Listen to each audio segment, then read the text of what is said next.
Hi folks, welcome to North Yorkshire on this lovely sunny July day. We're going to be riding on the Trans-Northern Trail between Scarborough, Whitby, North Yorkshire Moors and a little bit near Helmsley. Nice and dry. So the Himalayan's got 16,000 miles on the clock now. Running very well. We've had a good season this year. Very happy with the performance of the bike and managed to get some good tours in as well. Tyres are getting a little bit worn out now, so I've just fitted a new set of TKC 80s front and rear. So the front TKC lasted quite a long time, and I had a good performance in all conditions: gravel, mud, road, tarmac, dry weather. Got about 7,000-8,000 miles out the front tyre. In fact, I'm probably fair to say there's probably still a bit more mileage on the front tyre. The back tyres, knobblies on the Himalayan, seem with road use, I'm not getting much mileage. Well, I'm saying much mileage. Probably getting a good 2,000 miles of good knobblies, but after 2,000 miles, the knobbles do start to wear down on the rear to the point where, you know, if you were getting in any mud or loose stuff, that whilst they are road legal, the effectiveness of having a knobbly displaced tyre is probably compromised due to the wear. So probably fair to say that on the rear tyres of these bikes we're getting between, I would say, for moderate good off-road use, between 2,000 and 4,000 miles. Road legal, you could probably go way beyond that, so you could probably go 4 or 5, maybe end of 5,000 miles, and if you're using, you know, like a Mitas EO9 Enduro on the road, or a TKC 80 on the road, probably, yeah, you know, you'll get down to about legal limits, certainly with the pressures that I'm running, around about 4,000 to 5,000 miles. So that's the only compromise I'm struggling with, is the excessive wearing tyres. But other than that, the forks are feeling well, the emulators are working well, so I've got some good compression damping. The stiffer springs seem to be working well as well on the front.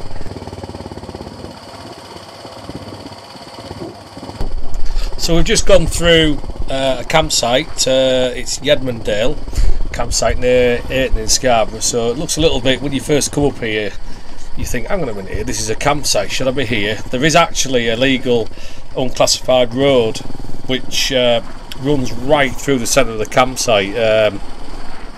So sometimes you get some strange looks. Obviously we don't come down, and we try to avoid this in peak seasons because we appreciate, you know, you get families, and you can imagine if you've got a load of guys on enduros, it's not like popping through. But you know, we do occasionally like to come this way because it is a nice trail up into the woods. So yeah, so through this gate and then down and up onto the fields of Yedmondale. Easy. It is this time of year. Different story in February though.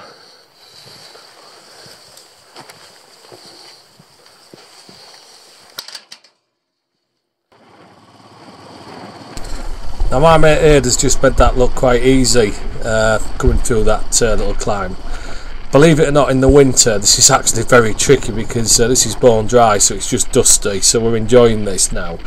But in the winter, or in the wet, after some heavy rain, this literally, the camber and the climb becomes incredibly loose and sloppy really, so we can sometimes have a little bit of a going on getting a bit of traction up there.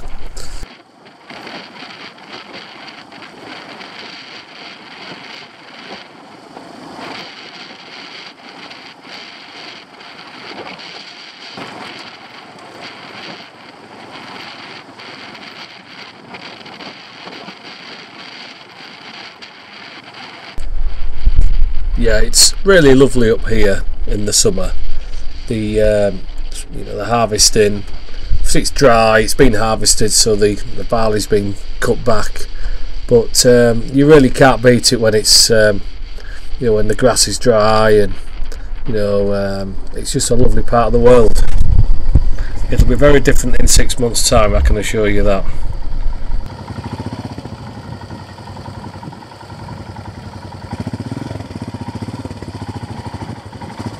Yep.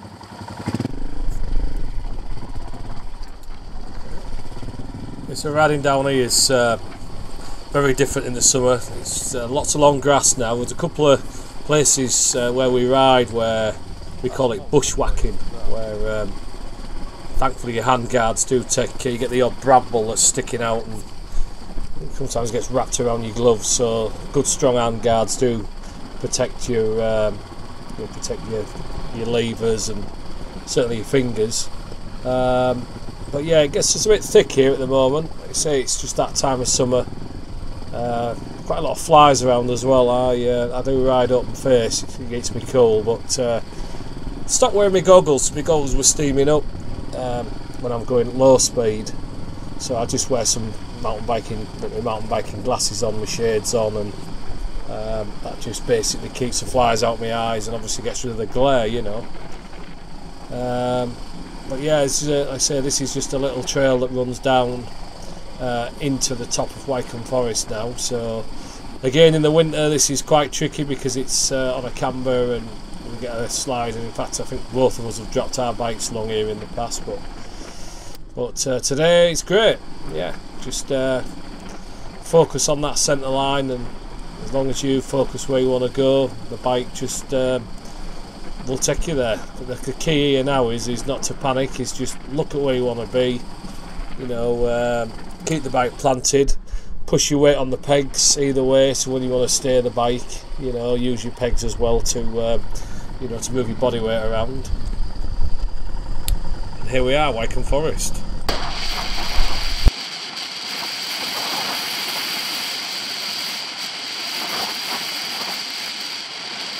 Pretty nice fast trail down here, so I enjoy coming down here. So this is coming from the top of Wrench Green in Wycombe. We're heading south, and we're going to come out, I think this is called Great Moor Road,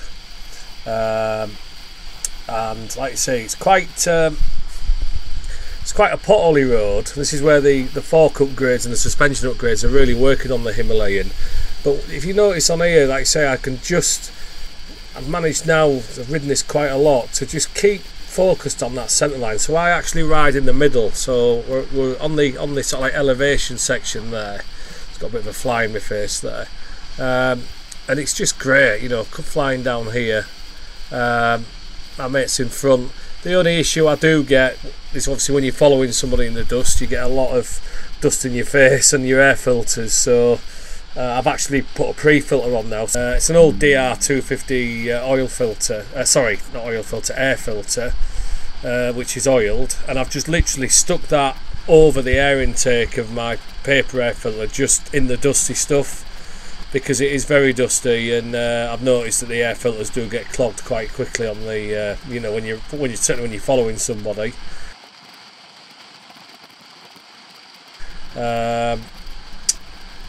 But yeah, so Great Moor Road, heading south now. So this is, say, on the TNT, the Trans Northern Trail. So we've gone north up to Wrench Green, then we're coming back down south now, heading towards Hutton Bustle.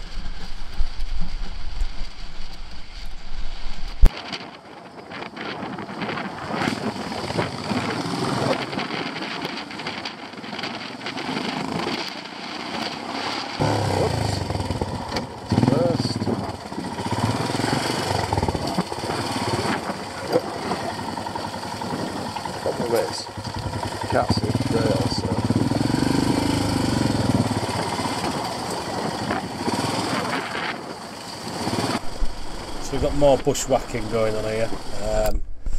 What I've noticed is there's a couple of low branches as well, so you've got to remember that you know, you're not on a mountain bike, you're on a motorbike, so you know, if you go at some speed and you end up clobbering her with the weight of the bike and that, you're going to come to some grief. So just have to remind yourself now and again just to back off. But also as well, I'm conscious that you might get walkers coming up here. Again, this is actually a marked green lane, but you can, by the looks of it, it's used not by walkers, so we're always a bit cautious, you know, about what might come up. But obviously today it was a clean run.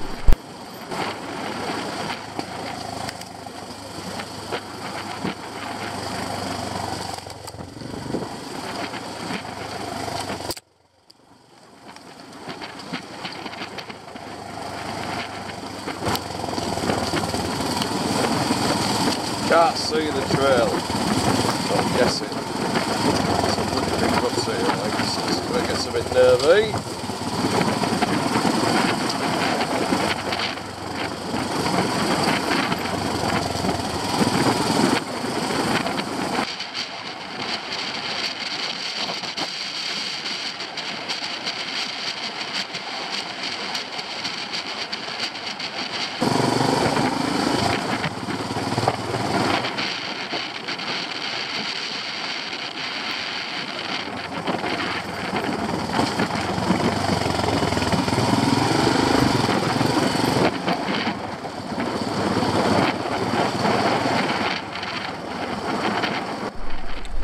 So this little trail is up near a place called Ruston, which is between Scarborough and Pickering, and it is to the west of Wycombe, and it's just a little trail, a marked unclassified road up out of Ruston, which runs on the edge of the fields, and again this is part of the Trans-Northern Trail.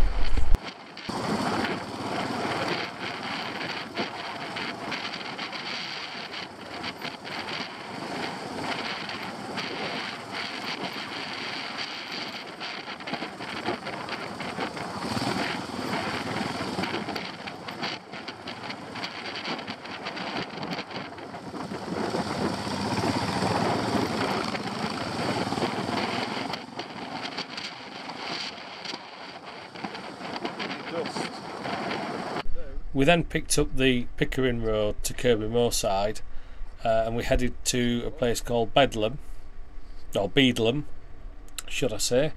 And there's a place called Bedlam Rig, which is a triangular route, so it's kind of heading north onto the actual rig itself, and then it kind of runs around and comes back on itself. There was some confusion here because we noticed a prohibition sign, which suggested that we couldn't go beyond any further. However, when we looked on the county council maps, we realised that this actual prohibition sign was actually in fact for 1.5 miles down the road. So we then proceeded with caution, and it's just another example of how the countryside is very confusing for people who are wanting to explore. Apparently I've since heard that the 1.5 miles part of the sign has been removed, and I've also heard since as well that the reason why there is a prohibition order in place is because the gamekeeper and his friends apparently did a lot of damage on the moors and got the permanent closure on the trail. Whether there's any truth in that I don't know, but either way it's very misleading.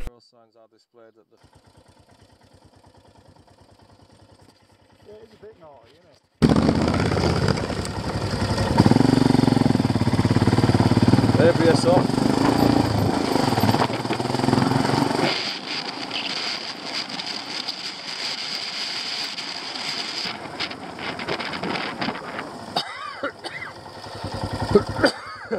Who needs neutral? Come on, come on.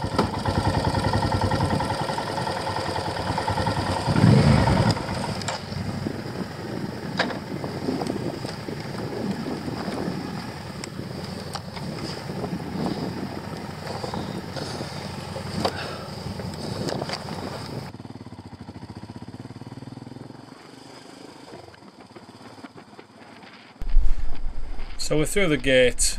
It goes past these logs, and like I say, just curious to see where this TRO is. It does come clear later on, but this opens up into a nice little bit of woodland, turns into a little bit of trail further ahead. We're heading north now literally onto the North Yorkshire Moors now, and we'll be greeted very shortly by an absolutely beautiful view looking north, and obviously in this piece on the video I'm actually stuck in a rut on the left. So what I find is if you get stuck in a rut, I don't like to try and move over too sharply, because I've done that and my front wheels got caught and I've literally come off on the bars. So Actually sat on a rut here, just waiting to for an opportunity to get into the middle.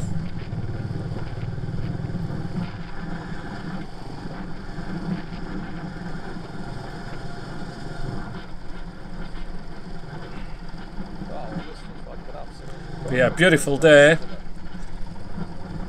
And there's the gate. So basically what we found is the trail.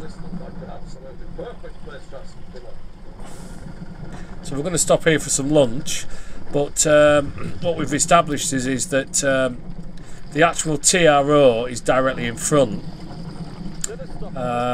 although the actual prohibition sign has been removed, which is even more confusing. So it would appear that this is the legal part, what we've just gone down, and the TRO is basically dead ahead there, but the trail that we're going to follow bends round to the right.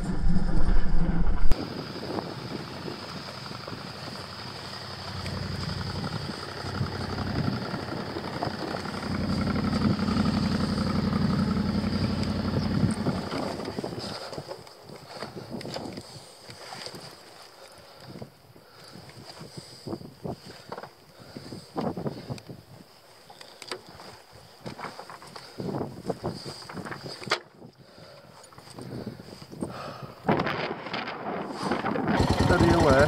ABS off. Yeah, steady away. Well, best to have the camera on for this, wouldn't I? Yeah. I've got to have a little wander down here and see ya.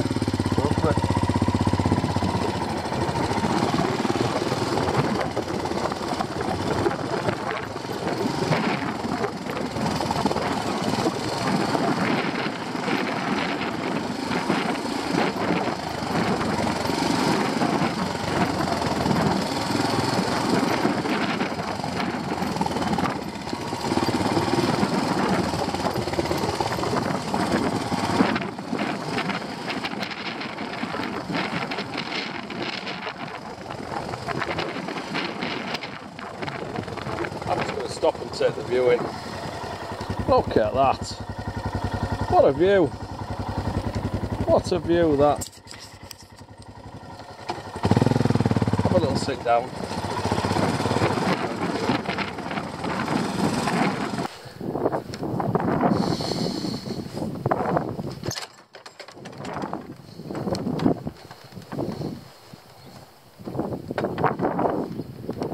That's lovely that. What a view that. Nice view, isn't it, from here? Really good view. Looks like there's something down there, like a little trail down there, doesn't they? Yeah. Probably like disclosed bike park or something. It's mad, isn't it? It's a good fucker sort of bike park. Yeah, but it looks like it though, around. Right, let's crack on.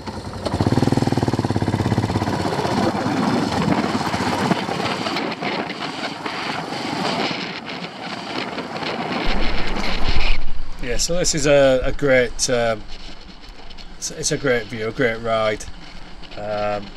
First time we've done this. I mean, obviously we live in this area, we've never actually been at these parts before, so for us, you know, it's proving to be a really good adventure. But yeah, super trail.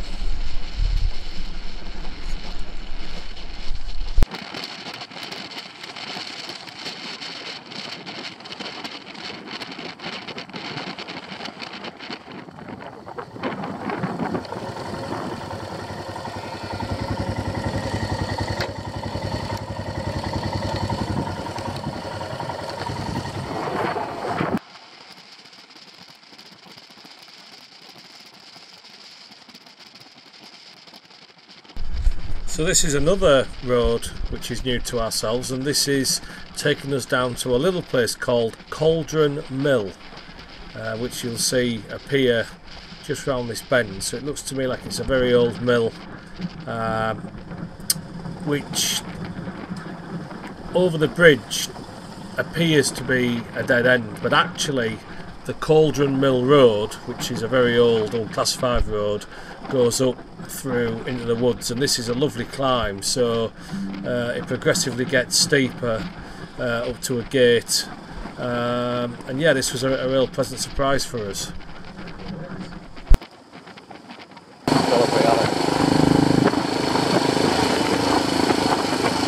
I think it's up there. That's where I think it is. That must have takes it up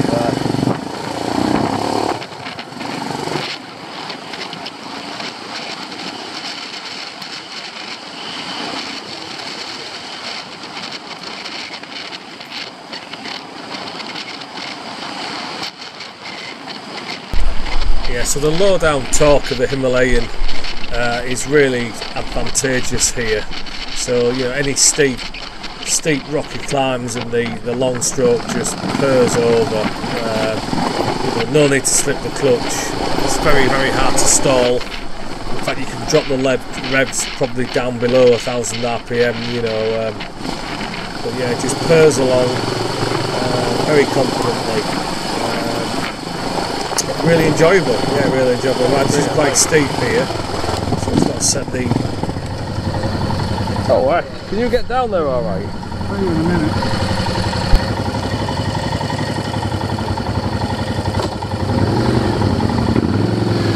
I could probably, I might be able to, you know. Stag on. No, sorry. You got it.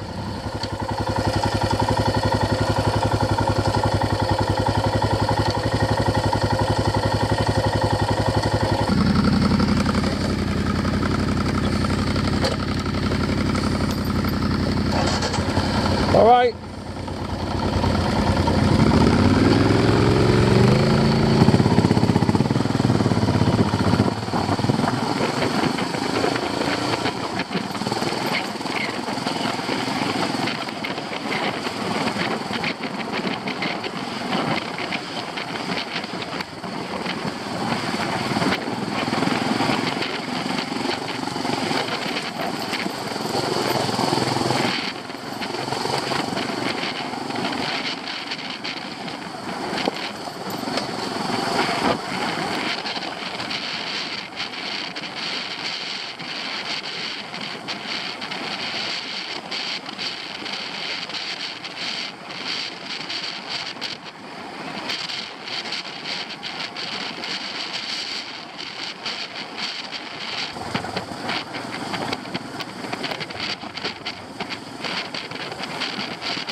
So this is the start of the 10-mile Woodland Rig, You go first, I'll catch you up. and yeah, so this is the southern end, so near Gillamore. Yeah, it is Gillamore, and towards Fadmore, and then obviously north. And like I said, Woodland Rig, it's a 10-mile stone gravel road, which has recently been graded, so there's actually quite a lot of loose gravel and rocks. But this is one of the major reasons why I wanted to upgrade the suspension on my Himalayan. Obviously my weight and my kit, with the stiffer springs, the modifications to the compression damping on the forks, really do mean I can kind of attack this a little bit faster. I don't want to go too fast, because at the end of the day, you know, it's a heavy bike and I don't obviously want to unduly stress the headstock and the frame. But it's been commented that since the suspension modifications have been done, that I do ride a lot quicker. So just taking it steady, and I'm keeping my distance from Aid in front, because I don't want a mouthful of dust, because again it's very dusty up here. But this is Woodland Rig, great trail. We're going to go halfway, we're not going all the way at the end today. We're going to go to the Monket House intersection, and we're going to drop down the hill.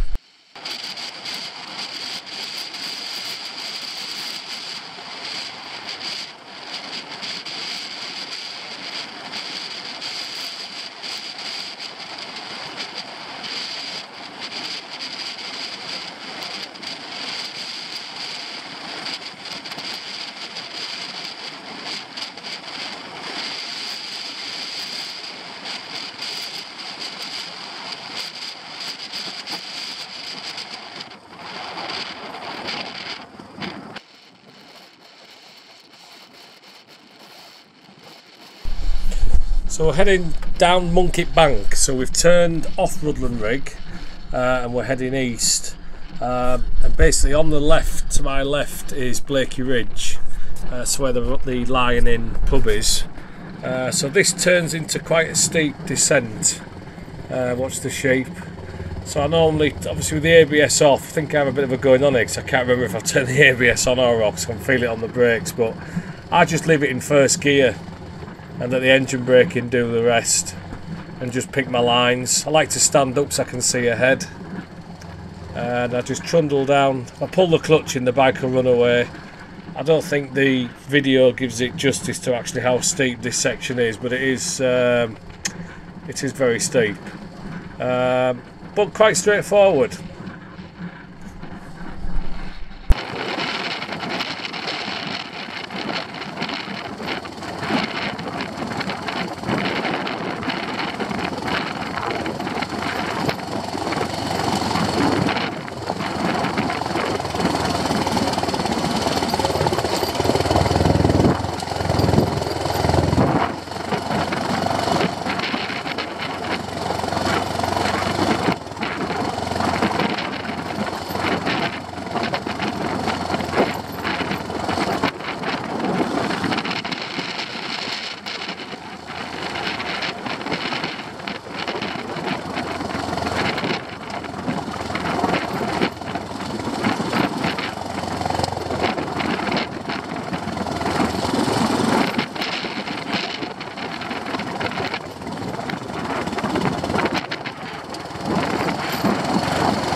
These gates are always a bit of a nuisance, so learnt my lesson.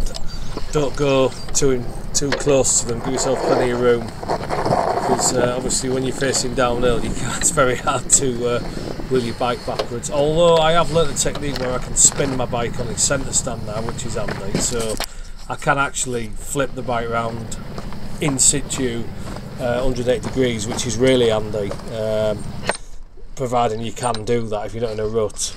So yeah, these gates are always a bit of a going on. So stop the bike in gear, engine off. Getting on's always interesting. And then we're near the end, so just ahead, so Aid'll, we get a bit of a thing going. I'll set off, Aid'll close the gate and take it in turns, and helps it a bit easier.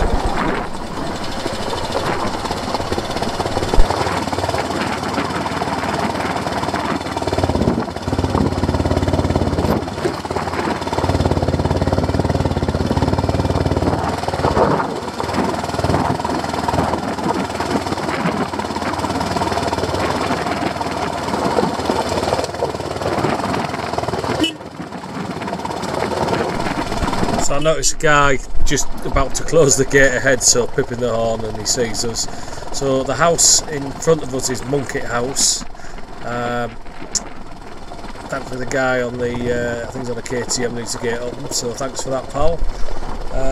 And yeah, so that kind of concludes this section, you know, of the Moors. We're going to obviously ride from here down into church houses, and then up Blakey Bank, which is directly ahead, up onto the Blakey Ridge Road, which runs from Huttonley Hole to Castleton.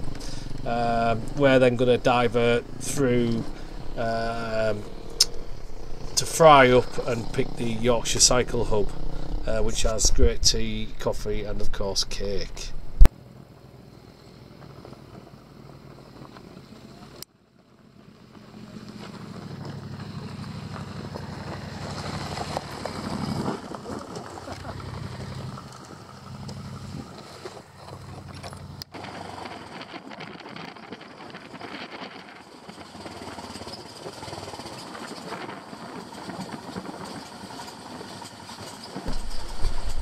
So this next little bit of trail is near Hutley Hole. Well, it's actually near Kirby Moorside, and it's called Hutton Common, and it's a bit of a water splash, and Ed does a pretty good job, to be fair. So it's quite a big ford here. Now obviously it's nice and relatively calm here. We have come here in the winter and it's been a torrent, and we've done a U-turn. Nearly binned it on the Himalayan when I hit a rock, but thankfully managed to get across in one piece. Did get some water down my boot as well.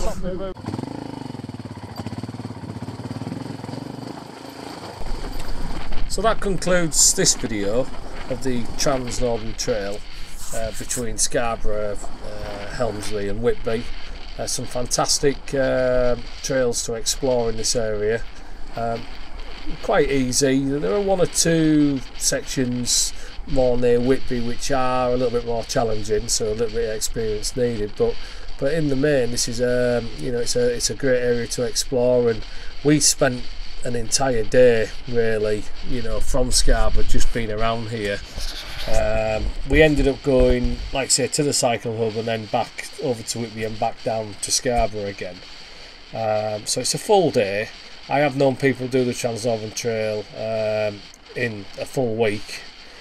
Personally speaking, I think that's some going. But the Himalayan and the Tenere as usual, no surprises, great machines for doing this kind of thing. So hope you've enjoyed the video, and any comments or questions, please put them in the comments below, and hit the subscribe button. Thank you again for watching. Ride safe, and we'll see you in the winter.